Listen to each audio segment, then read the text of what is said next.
A diplomatic storm is now brewing between Nigeria and South Africa, and at the center of it lies a growing wave of anti-immigrant protests, rising fear among foreign nationals, and a crisis that is quickly escalating beyond the streets into international relations. Because what started as local protests has now turned into a full-blown diplomatic issue.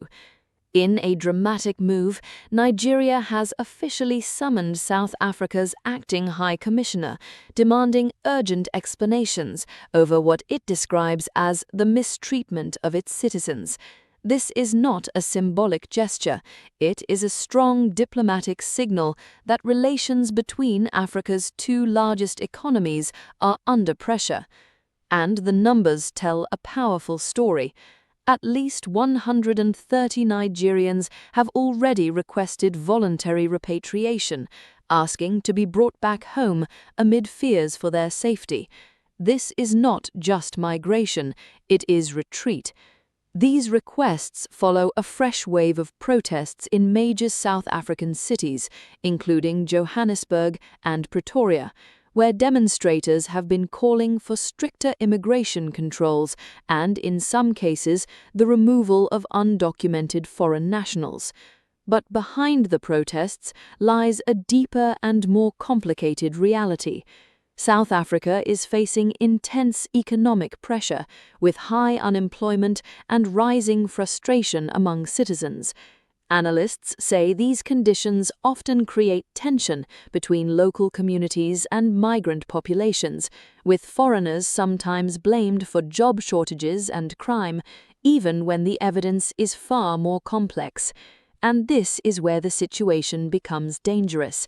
Because when economic frustration meets political rhetoric and social division, it can quickly turn into something far more volatile, something that affects not just individuals, but entire communities and international relations. Nigeria has made it clear that it is taking this situation seriously. Officials have condemned what they describe as xenophobic rhetoric and attacks, including incidents involving Nigerian citizens and their businesses. In some cases, the Nigerian government is even demanding full investigations among alleged incidents involving security forces, calling for accountability and legal action where necessary. At the same time, South Africa's government has publicly denounced xenophobic violence and promised to act against those responsible. But the challenge is not just about statements, it is about control. Because protests are continuing, tensions remain high, and more demonstrations are expected.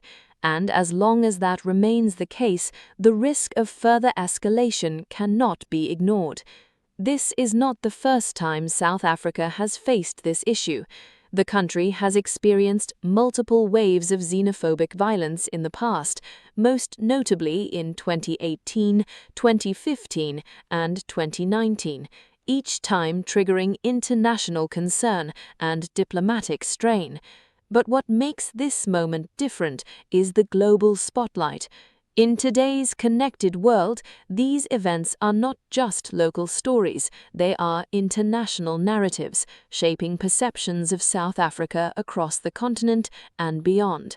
And for Nigeria, often referred to as Africa's most populous nation and a key regional power, the protection of its citizens abroad is not optional, it is expected.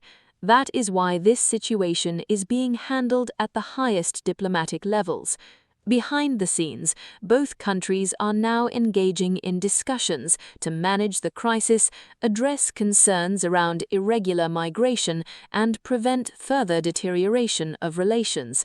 But the question remains, will dialogue be enough? Because while governments negotiate, people on the ground are making decisions, some choosing to stay, others choosing to leave, and those decisions tell a story of their own, a story of fear, a story of uncertainty, and a story of a country grappling with difficult questions about identity, economy, and coexistence. For South Africa, the challenge is clear. How do you address legitimate concerns about unemployment and border control without allowing those concerns to turn into division and violence? For Nigeria, the challenge is equally significant. How do you protect your citizens abroad while maintaining diplomatic stability with one of your most important partners? Because, make no mistake, this is not just about protests. It is about the future of African unity. It is about whether economic pressure will divide nations or force them to find solutions together. And it is about whether this moment becomes another chapter in a recurring crisis or a turning point that leads to real change.